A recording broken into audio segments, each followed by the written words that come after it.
Ginger. That's what you need. A mouthful of the good stuff and you'll see the back of any seasickness. Thank you for your support, John.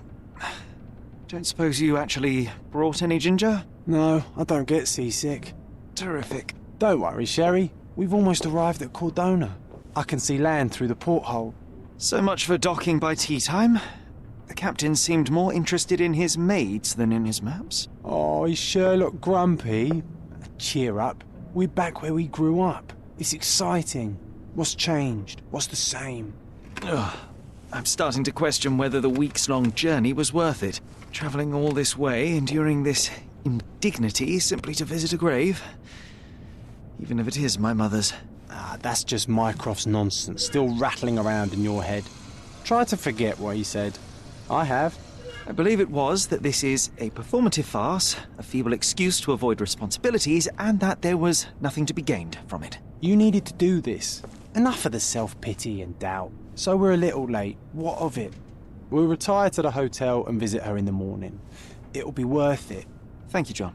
And if you want to notify the captain's wife of his indiscretions, I will not stand in your way. Ah, at last. I'm quite ready to get off this cursed boat. Come on. We'll go together.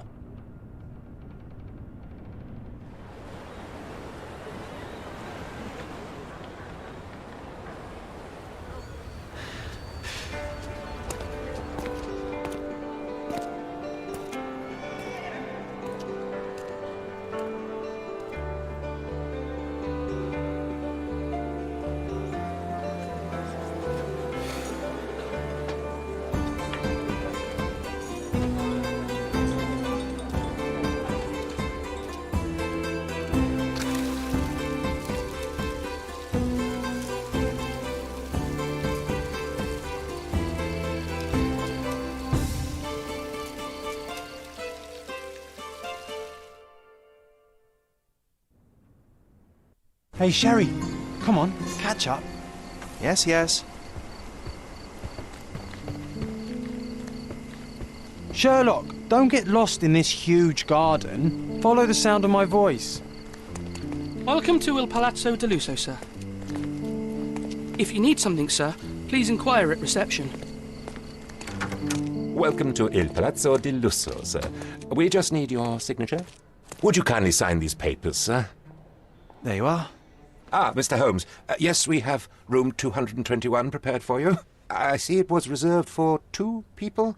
Would you like a second key? Oh, no, I think we'll stick together. Very good. Rooms are upstairs, sir. Welcome to Cordona. Hurry up, Sherlock. I want to see Your our room is upstairs, sir. Number balcony. 221. Hurry up, Sherlock. I want to see our room. I hope there's a balcony with a view.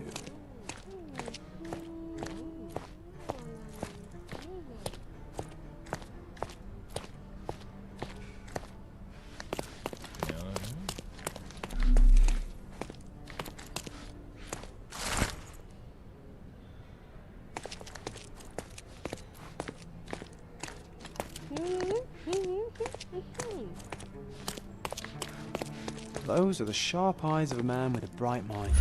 Almost like mine. Whoa, what a breathtaking man.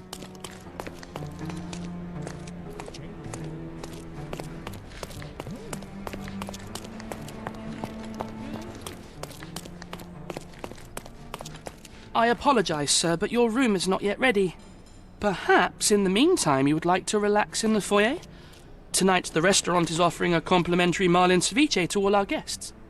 Let's check what they have on Perhaps, offer. in the meantime, you would like to relax in the foyer? Tonight, the restaurant is offering a complimentary marlin ceviche to all our guests.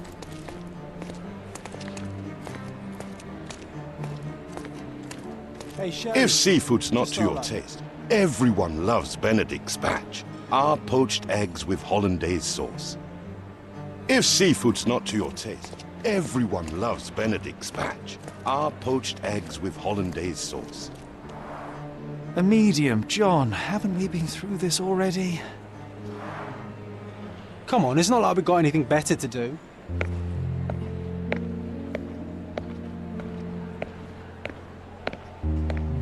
Excuse me, sir, but I believe Mr. Galich is conducting a séance at the moment. Perhaps you'd care to have your portrait drawn while you wait? Why? Pardon me? Why should I sit for a portrait? Sir, it's art. It doesn't need a why. It is its own justification. All things require justification, be they objects, systems, or beliefs. How about art as the lens through which we see the truth of the world? That's backward. Truth is not subjective and not complicated. It's just the truth. It either is or it isn't. You do not need a lens to see it, just an open mind.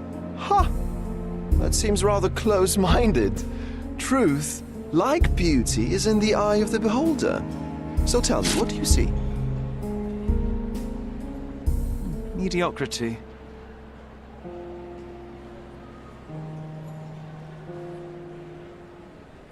Come now, Sherry. What did he do to deserve that? The servant mentioned ceviche at the bar, Sherry.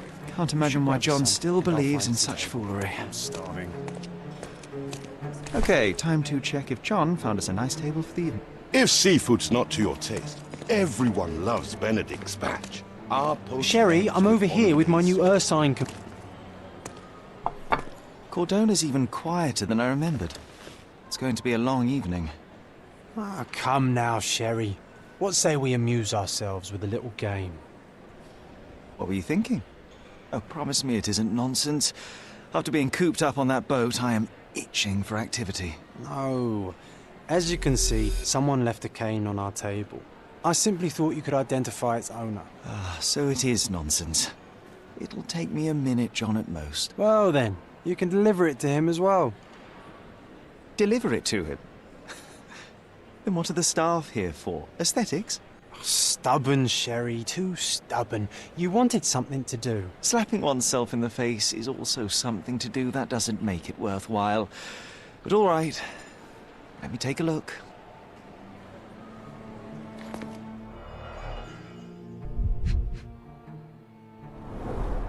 The hand grip is a head of a golden Javanese statue, probably stolen from a temple. The dents suggest it has been used as... The cane is made of ebony, it's worn uncared for, and bears the scars of numerous hits. A crest depicting a bulb of garlic in a meadow, perhaps the Fielding family or Meadows, or Craven, from the Old English name meaning garlic place. This cane is an expensive and ostentatious weapon. Its owner must be vain, volatile, and of noble English blood. Take it with you, Sherry. Let's return it to its owner. All right, I hope you noted down your observations in your casebook. But how are you going to find this nobleman? The cane itself is not enough. I may have to ask other guests if they saw who was here.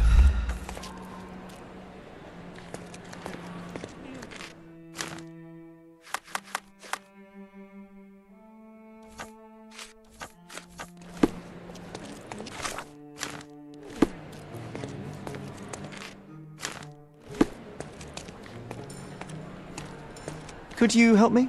Yes, sir. It'll be an honor to help you.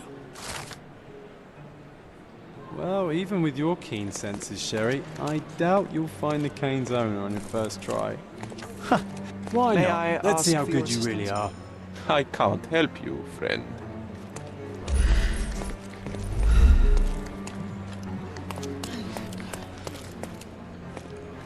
Can I ask you a question? I have nothing to hide, sir, but I've never heard of this. This isn't working. You might need a different tack. Someone left their cane at my table. I suspect he will want it back. My apologies, sir, but I wouldn't know how to identify its owner. So the simplest option ended in failure. That's irritating. No, what is irritating is you trying to break the rules of my game, Sherry. Don't be so lazy.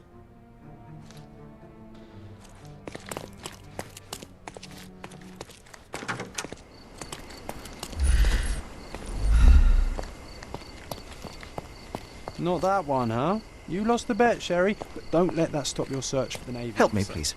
Oh, sir, I'm afraid I don't know about that.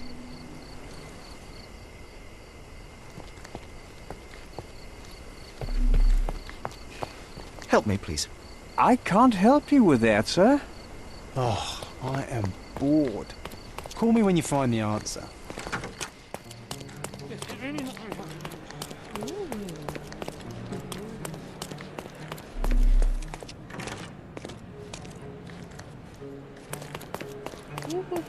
Is this familiar to you?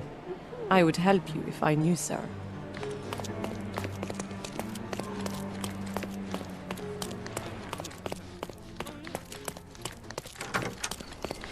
I didn't see the owner, Sherry, so I can't help you find him. Can I ask you a question? I'm so sorry. I can't help you, sir. Oh, I am bored. Call me when you find the answer. May I ask for your assistance? Excuse me? What? I'm not sure I know. Are you able to help me? Excuse me? What? I'm not sure I know. This isn't working. Can I ask you a Might question? need a different My tag. dear fellow, you're talking to the right man. Hey, Sherry, don't we now have the perfect excuse to visit the seance? I'm just going to give the cane to its owner. You will not persuade me to take Come part on, in if this you show. hurry, perhaps we'll see the ghost.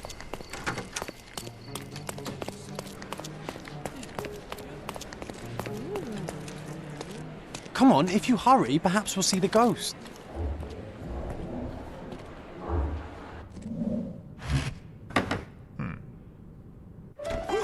This hotel, this island, it's full of thieves. First my cane, now the diamond. Take your hands off me! Do you even know who I am?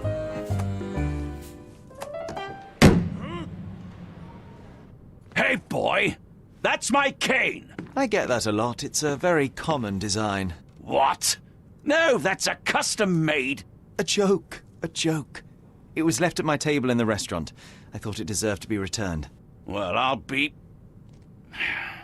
It is rare to encounter a straight-fingered true penny these days. What a gentleman. But I must ask, how did you know I was the rightful owner?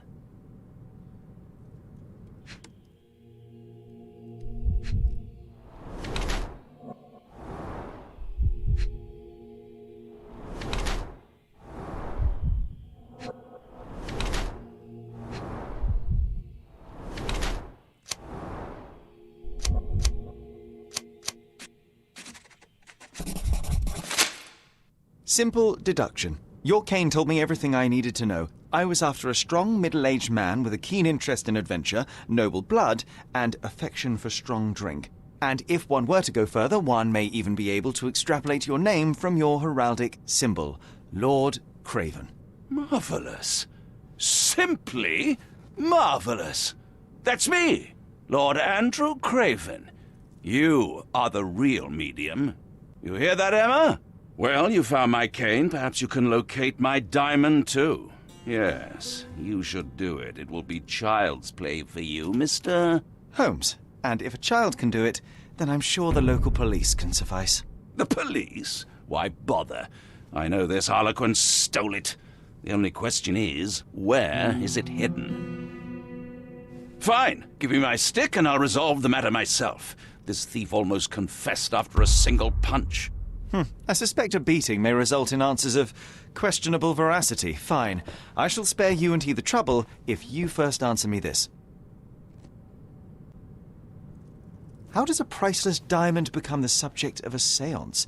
It is an unusual accoutrement. Emma wished to speak with its former owners. My grandfather told us it belonged to a Rajah, an Indian king.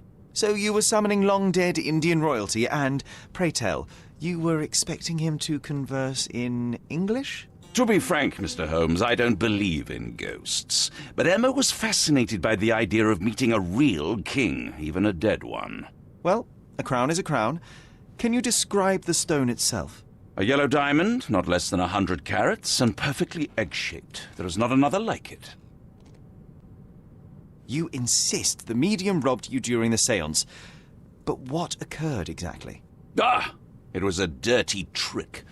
We were sitting here in the dark, chanting and holding hands, as expected. Then something began to appear from the medium, like a cloud or a bubble. The swindler called it ectoplasm. Ah, yes. Common in the spiritualist trade, and quite the spectacle. Indeed, perhaps too much. My beloved Emma screamed in horror, and I stood to defend her, attacking that cursed ghost. How brave. But my hand hit nothing. The medium jumped away from me, and Emma fainted. I lit the candle, and the diamond was gone. Stay here and don't touch anything. I'm going to investigate further. Don't fret, I'll be keeping a close eye on this thief. Find the stone, Mr. Holmes, and Pale quickly. skin, quickened pulse, unsteady... Really, Sherry? Pale skin, quickened pulse, unsteady breathing. She's barely conscious.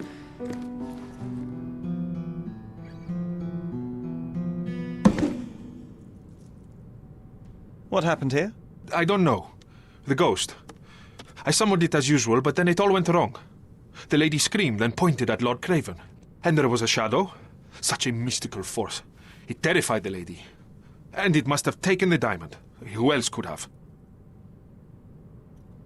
Do you feel the presence of any supernatural entities at the moment? Are you joking, sir? My nose is broken, this maniac wants to kill me, and you're asking about the spirits? I suppose this can wait.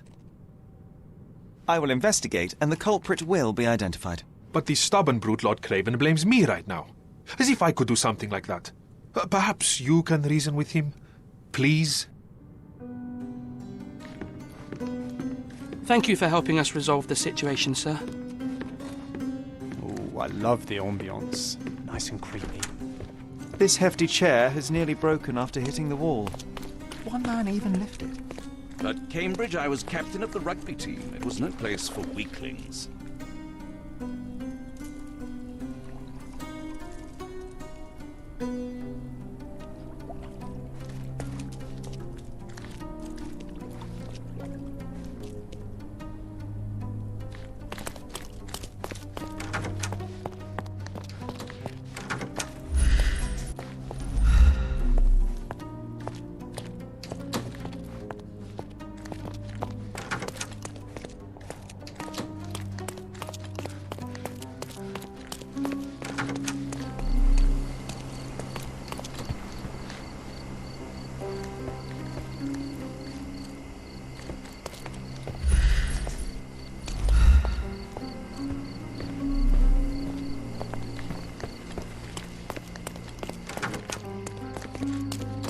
Such a shame that Inspector Placido vanished.